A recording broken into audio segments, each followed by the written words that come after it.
کہ رسول اللہ صلی اللہ علیہ وسلم نے حضرت معاذ رضی اللہ تعالیٰ عنہ کو یمن بھیجا تو فرمایا، تم اہل کتاب کے پاس جا رہے ہو، انہیں اس گواہی دینے کی طرف دعوت دینا کہ اللہ کے سوا کوئی معبود برحق نہیں، اور بے شک محمد صلی اللہ علیہ وسلم اللہ کے رسول ہیں۔ اگر وہ اس میں تمہاری اطاعت کر لیں تو انہیں بتاؤ کہ اللہ نے دن رات میں ان پر 5 نمازیں فرض کی ہیں۔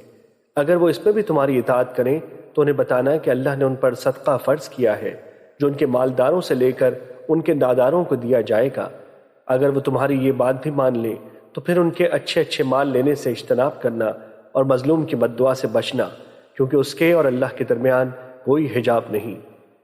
رسول اللہ صلی اللہ علیہ وسلم نے فرمایا، اللہ جس شخص کو مال عطا فرمائے اور پھر وہ شخص اس کی زکوٰۃ ادا نہ کرے تو روز قیامت اس کے مال کو گنج اژدہے کی صورت میں بنا دیا جائے گا، اس کی آنکھوں پر 2 نقطے ہوں گے، اس کو اس کے گلے کا ہار بنا دیا جائے گا، پھر وہ اسے جبڑوں سے پکڑ کر کہے گا، میں تیرا مال ہوں، میں تیرا خزانہ ہوں۔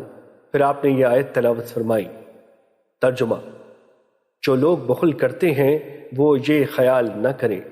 آپ صلی اللہ علیہ وسلم نے فرمایا، جس شخص کے پاس اونٹ یا گائے یا بکریاں ہوں اور وہ ان کی زکوٰۃ ادا نہ کرتا ہو تو انہیں روز قیامت لایا جائے گا تو وہ جس قدر دنیا میں تھیں اس سے کہیں بڑھی اور زیادہ موٹی ہوں گی۔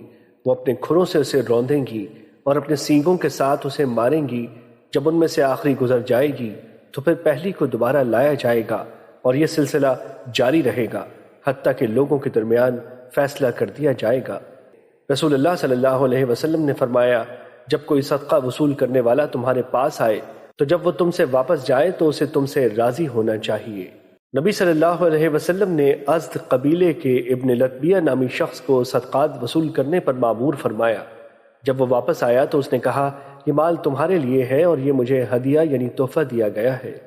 یہ سن کر نبی صلی اللہ علیہ وسلم نے خطبہ ارشاد فرمایا تو اللہ کی حمد و ثنا بیان کی، پھر فرمایا، اما بعد، میں تم سے کچھ آدمیوں کو ان امور پر جو اللہ نے میرے سپرد کیے ہیں مامور کرتا ہوں، تو ان میں سے کوئی آ کر کہتا ہے یہ مال تمہارے لیے ہے اور یہ ہدیہ ہے جو مجھے دیا گیا ہے، وہ اپنے والد یا اپنی والدہ کے گھر کیوں نہ بیٹھا رہا اور وہ دیکھتا کہ آیا اسے ہدیہ یا تحفہ ملتا ہے یا نہیں۔ اس ذات کی قسم جس کے ہاتھ میں میری جان ہے، تم میں سے جو شخص اس مال صدقات میں سے جو کچھ لے گا وہ روز قیامت اسے اپنی گردن پر اٹھائے ہوئے آئے گا۔ اگر وہ اونٹ ہوا تو وہ آواز کر رہا ہوگا، اگر گائے ہوئی تو وہ آواز کر رہی ہوگی، اور اگر وہ بکری ہوئی تو وہ ممیا رہی ہوگی۔ پھر آپ نے اپنے ہاتھ بلند کیے حتیٰ کہ ہم نے آپ کے بغلوں کی سفیدی دیکھی۔ پھر آپ نے فرمایا، اے اللہ کیا میں نے پہنچا دیا؟ اے اللہ کیا میں نے پہنچا دیا؟ رسول اللہ صلی اللہ علیہ وسلم نے فرمایا، ہم تم میں سے جس شخص کو کسی کام پر مامور کریں، اگر وہ ہم سے ایک سوئی یا اس سے بھی کوئی چھوٹی چیز چھپا لے تو یہ خیانت ہوگی جسے وہ روز قیامت لے کر حاضر ہوگا۔ حضرت ام مجید رضی اللہ تعالیٰ عنہ بیان کرتی ہیں، میں نے عرض کیا، اللہ کے رسول، مسکین میرے دروازے پر کھڑا ہو جاتا ہے حتیٰ کہ مجھے حیا آتی ہے کہ میں اس کے ہاتھ پر رکھنے کے لیے گھر میں کوئی چیز نہیں پاتی، تو رسول اللہ صلی اللہ علیہ وسلم نے فرمایا، اس کے ہاتھ پر کچھ نہ کچھ رکھ دیا کرو، خواہ جلا ہوا کھر ہی کیوں نہ ہو۔ حضرت عثمان رضی اللہ تعالیٰ عنہ کے آزاد کردہ غلام بیان کرتے ہیں، حضرت ام سلمہ رضی اللہ تعالیٰ عنہ کو گوشت کا ایک ٹکڑا بطور ہدیہ پیش کیا گیا، جبکہ نبی صلی اللہ علیہ وسلم کو گوشت پسند تھا، تو انہوں نے خادمہ سے فرمایا، اسے گھر میں رکھو، شاید کہ نبی صلی اللہ علیہ وسلم اسے تناول فرمائے۔ اس نے اسے گھر کے طاق میں رکھا اور اتنے میں سائل دروازے پر آ کر کھڑا ہو گیا اور کہنے لگا، اللہ تمہیں برکت عطا فرمائے، صدقہ کرو۔ اہل خانہ نے بھی کہا، اللہ تمہیں برکت عطا فرمائے، یعنی تمہارا بھلا ہو۔ وہ سائل چلا گیا تو نبی صلی اللہ علیہ وسلم تشریف لے آئے۔ آپ نے فرمایا، ام سلمہ کیا تمہارے پاس کوئی چیز ہے کہ میں اسے کھا لوں؟ انہوں نے عرض کیا، جی ہاں، اور خادمہ سے فرمایا، جاؤ اور رسول اللہ صلی اللہ علیہ وسلم کے لیے وہ گوشت لاؤ۔ وہ گئی تو وہاں طاق میں گوشت کے بجائے صرف ایک سفید پتھر پڑا ہوا تھا۔ نبی صلی اللہ علیہ وسلم نے فرمایا، وہ گوشت سفید پتھر بن گیا، تم نے اسے سائل کو کیوں نہ دیا؟ نبی صلی اللہ علیہ وسلم نے فرمایا، کیا میں تمہیں مقام و مرتبے کے لحاظ سے بدترین شخص کے بارے میں نہ بتاؤں؟ عرض کیا گیا، جی ہاں۔ آپ نے فرمایا، جس سے اللہ کے نام پر سوال کیا جائے اور وہ نہ دے۔ حضرت عقبہ بن حارث رضی اللہ تعالیٰ عنہ بیان کرتے ہیں، میں نے مدینے میں نبی صلی اللہ علیہ وسلم کے پیچھے نماز عصر ادا کی تو آپ سلام پھیر کر کھڑے ہوئے اور تیزی کے ساتھ لوگوں کی گردنیں پھلانگتے ہوئے اپنی بعض ازواج مطہرات کے حجروں کی طرف تشریف لے گئے۔ صحابہ کرام آپ کی اس تیزی اور جلدی سے پریشان ہو گئے۔ جب آپ ان کے پاس واپس تشریف لائے اور آپ نے دیکھا کہ انہوں نے آپ کی تیزی پر تعجب کیا ہے تو آپ نے فرمایا، مجھے سونے کی ایک ڈلی یعنی ٹکڑا یاد آ گیا جو ہمارے پاس تھی۔ مجھے ناگوار گزرا کہ وہ مجھے اللہ کی یاد سے روکے رکھے، لہذا میں نے اس کی تقسیم کا حکم فرما دیا۔ اور صحیح بخاری کی دوسری روایت میں ہے، فرمایا، میں نے صدقے کی سونے کی ڈلی گھر چھوڑ دی تھی، میں نے اسے رات بھر گھر رکھنا ناپسند کیا۔ رسول اللہ صلی اللہ علیہ وسلم نے فرمایا، سخاوت جنت میں ایک درخت ہے، پس جو شخص سخی ہوگا تو وہ اس کی ایک شاخ کو پکڑ لے گا، پھر شاخ اسے نہیں چھوڑے گی حتیٰ کہ وہ اسے جنت میں لے جائے گی، جبکہ بخیلی و طمع جہنم کا ایک درخت ہے، جو شخص بخیل ہوگا تو وہ ایک شاخ پکڑ لے گا اور وہ شاخ اسے نہیں چھوڑے گی حتیٰ کہ اسے جہنم میں لے جائے گی۔ رسول اللہ صلی اللہ علیہ وسلم نے فرمایا، صدقہ کرنے میں جلدی کیا کرو کیونکہ بلا و مصیبت اس سے آگے نہیں پہنچ سکتی۔ رسول اللہ صلی اللہ علیہ وسلم نے فرمایا، جو شخص حلال کمائی سے کھجور کے برابر صدقہ کرتا ہے جبکہ اللہ صرف حلال مال ہی قبول کرتا ہے تو اللہ اسے اپنے دائیں ہاتھ میں قبول فرماتا ہے، پھر اسے اس کے مالک کے لیے اس طرح بڑھاتا ہے جس طرح تم میں سے کوئی اپنے گھوڑے کے بچے کی پرورش کرتا ہے حتیٰ کہ وہ پہاڑ کی مانند ہو جاتی ہے۔ رسول اللہ صلی اللہ علیہ وسلم نے فرمایا، صدقے سے مال کم نہیں ہوتا، درگزر کرنے اور معاف کر دینے سے اللہ بندے کی عزت میں اضافہ فرماتا ہے، اور جو کوئی اللہ کی خاطر تواضع اختیار کرتا ہے تو اللہ اس کو رفعت عطا فرماتا ہے۔ رسول اللہ صلی اللہ علیہ وسلم نے فرمایا، جس شخص نے کسی چیز کا جوڑا اللہ کی راہ میں خرچ کیا تو اسے جنت کے دروازوں سے بلایا جائے گا، اور جنت کے 8 دروازے ہیں۔ جو شخص نمازی ہوگا اسے باب الصلاۃ سے دعوت دی جائے گی، جو مجاہد ہوگا اسے باب الجہاد سے آواز دی جائے گی، جو اہل صدقہ میں سے ہوگا اسے باب الصدقہ سے بلایا جائے گا، روزے دار کو باب الریان سے آواز دی جائے گی۔ حضرت ابوبکر رضی اللہ تعالیٰ عنہ نے عرض کیا، ویسے ضروری تو نہیں کہ کسی کو ان سب دروازوں سے بلایا جائے، پھر بھی کیا کسی کو ان تمام دروازوں سے دعوت دی جائے گی؟ آپ صلی اللہ علیہ وسلم نے فرمایا، ہاں، میں امید کرتا ہوں کہ آپ انہی میں سے ہوں گے۔ رسول اللہ صلی اللہ علیہ وسلم نے فرمایا، آج تم میں سے کون روزے سے ہے؟ حضرت ابوبکر رضی اللہ تعالیٰ عنہ نے عرض کیا، میں۔ آپ صلی اللہ علیہ وسلم نے فرمایا، آج تم میں سے کون جنازے کے ساتھ شریک ہوا؟ حضرت ابوبکر رضی اللہ تعالیٰ عنہ نے عرض کیا، میں۔ آپ صلی اللہ علیہ وسلم نے فرمایا، آج تم میں سے کس نے مسکین کو کھانا کھلایا؟ حضرت ابوبکر رضی اللہ تعالیٰ عنہ نے عرض کیا، میں نے۔ آپ نے فرمایا، آج تم میں سے کس نے مریض کی عیادت کی؟ حضرت ابوبکر رضی اللہ تعالیٰ عنہ نے عرض کیا، میں نے۔ رسول اللہ صلی اللہ علیہ وسلم نے فرمایا، جس شخص میں یہ خصلتیں جمع ہو جائیں تو وہ جنت میں داخل ہو جائے گا۔ رسول اللہ صلی اللہ علیہ وسلم نے فرمایا، نیکی کے کسی بھی کام کو معمولی مت سمجھو، خواہ تم اپنے بھائی کو خندہ پیشانی سے ملو۔ رسول اللہ صلی اللہ علیہ وسلم نے فرمایا، ہر مسلمان پر صدقہ کرنا واجب ہے۔ صحابہ نے عرض کیا، اگر وہ نہ پائے؟ آپ صلی اللہ علیہ وسلم نے فرمایا، اپنے ہاتھوں سے کمائی کرے اور اپنے آپ کو فائدہ پہنچائے اور صدقہ کرے۔ انہوں نے عرض کیا، اگر وہ استطاعت نہ رکھے یا نہ کر پائے؟ آپ نے فرمایا، ضرورت مند مجبور شخص کی مدد کرے۔ انہوں نے عرض کیا، اگر وہ یہ بھی نہ کر سکے؟ آپ صلی اللہ علیہ وسلم نے فرمایا، نیکی کا حکم کرے۔ انہوں نے عرض کیا، اگر نہ کر سکے؟ آپ صلی اللہ علیہ وسلم نے فرمایا، برائی سے رک جائے کیونکہ یہ بھی اس کے لیے صدقہ ہے۔ رسول اللہ صلی اللہ علیہ وسلم نے فرمایا، انسان کے ہر جوڑ پر ہر روز صدقہ کرنا واجب ہے۔ 2 آدمیوں کے درمیان عدل کرنا صدقہ ہے۔ آدمی کی اس کی سواری کے بارے میں مدد کرنا، وہ اسے سواری پر بٹھائے یا اس کا سامان اس پر رکھوائے، یہ بھی صدقہ ہے۔ اچھی بات کرنا صدقہ ہے۔ نماز کی طرف ہر قدم اٹھانا صدقہ ہے، اور راستے سے تکلیف دہ چیز دور کر دینا صدقہ ہے۔ رسول اللہ صلی اللہ علیہ وسلم نے فرمایا، ہر انسان کے 360 جوڑ ہیں۔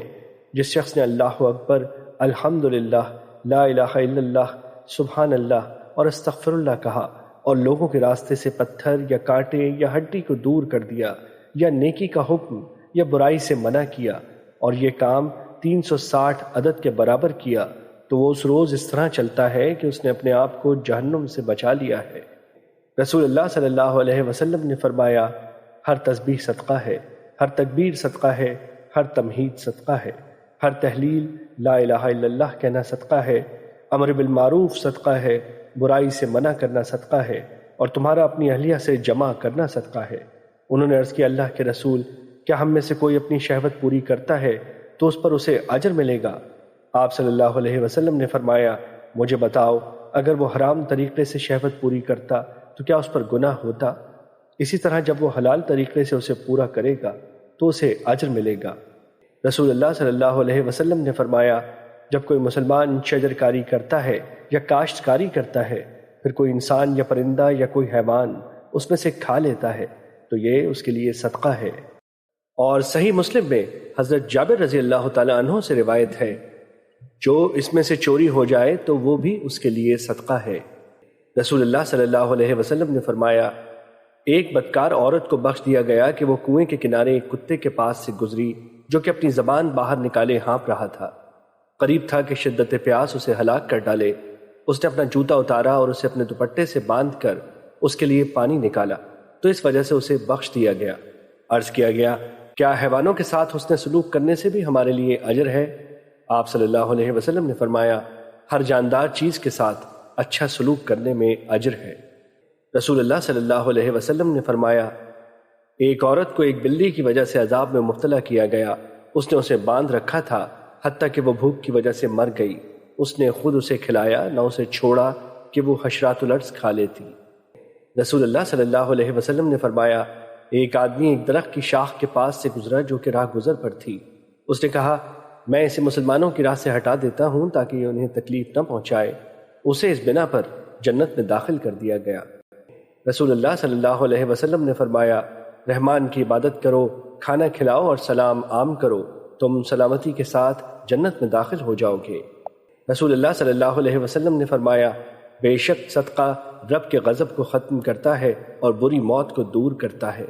رسول اللہ صلی اللہ علیہ وسلم نے فرمایا، تمہارا اپنے بھائی کو دیکھ کر تبسم فرمانا، نیکی کا حکم کرنا، برائی سے روکنا، راہ بھولے شخص کی رہنمائی کرنا، نابینا شخص کی مدد کرنا، پتھر، کانٹے اور ہڈی کو راستے سے ہٹا دینا اور اپنے ڈول سے کسی بھائی کی ڈول میں پانی ڈالنا بھی صدقہ ہے۔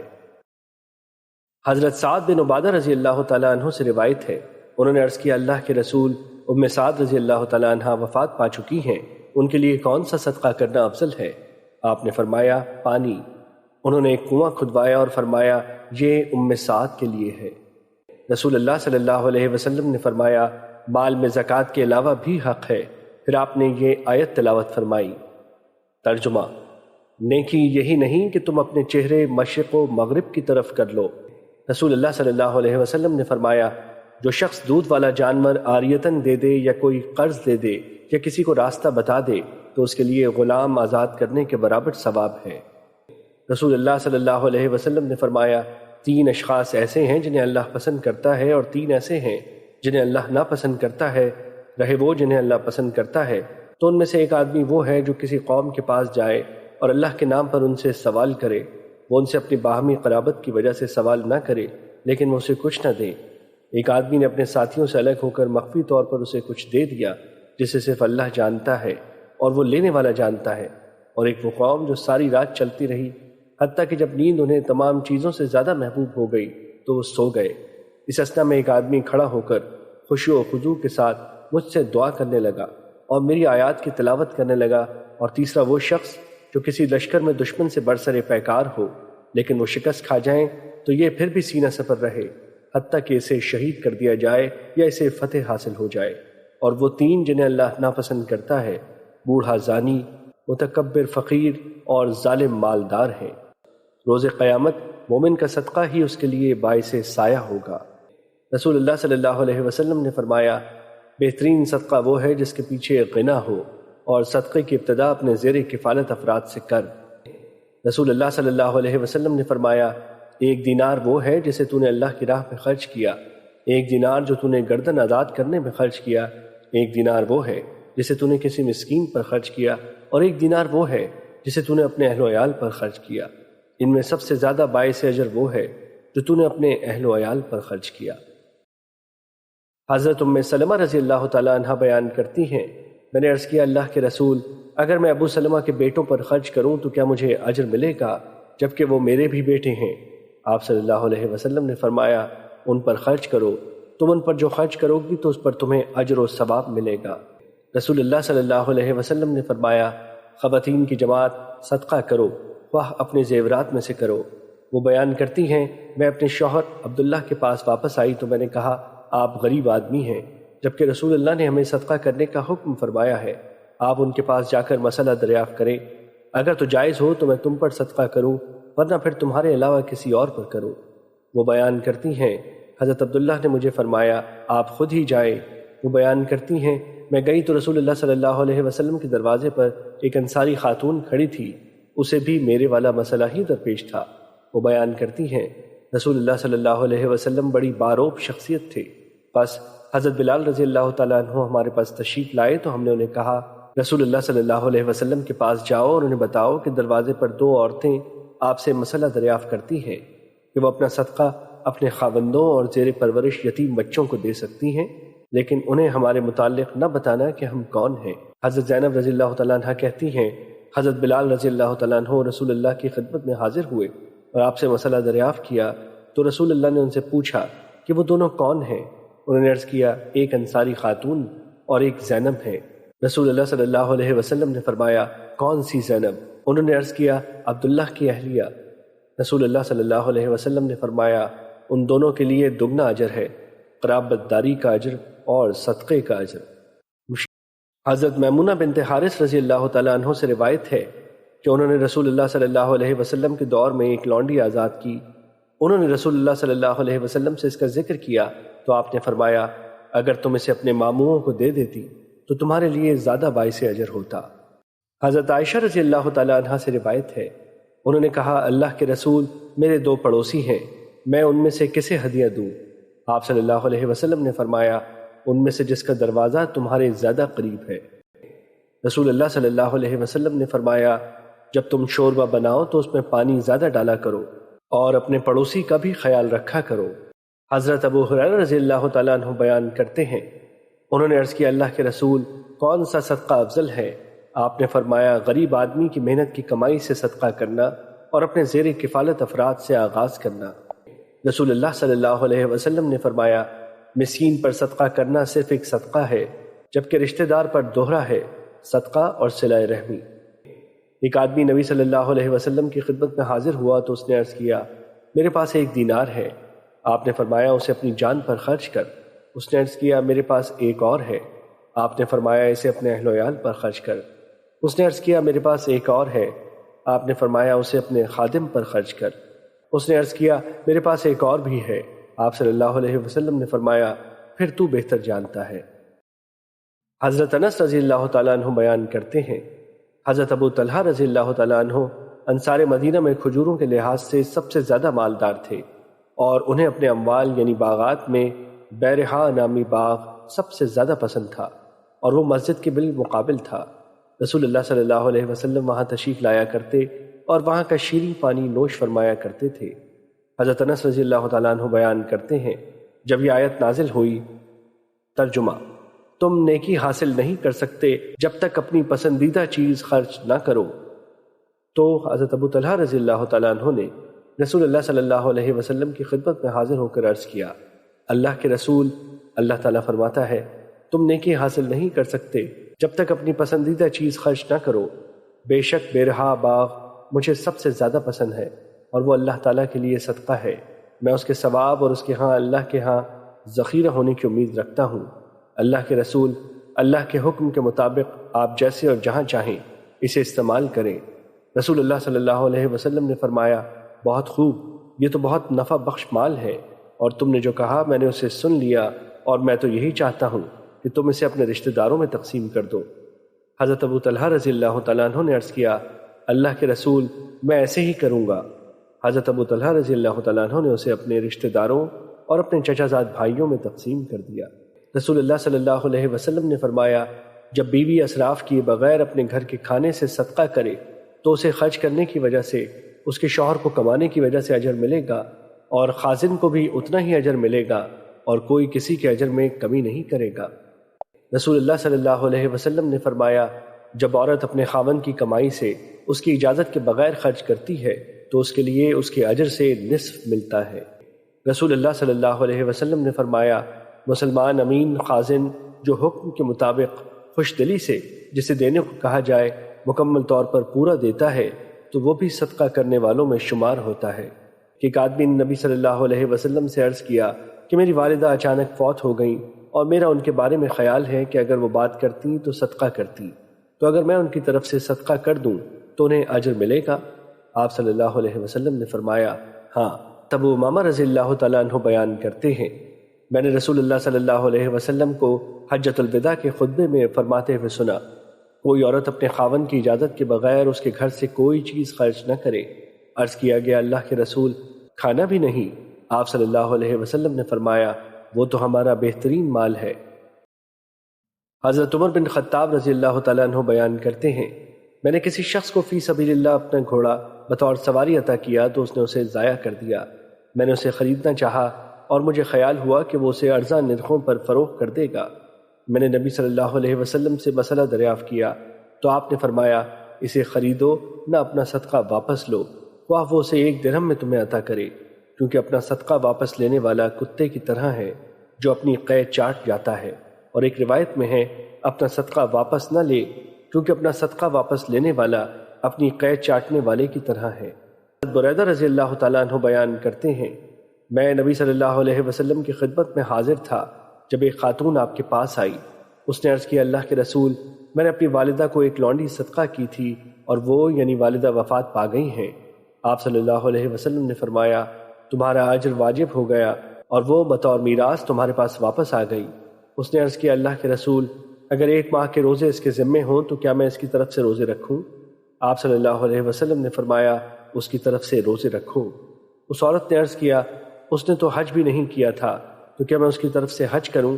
آپ صلی اللہ علیہ وسلم نے فرمایا ہاں اس کی طرف سے حج کرو۔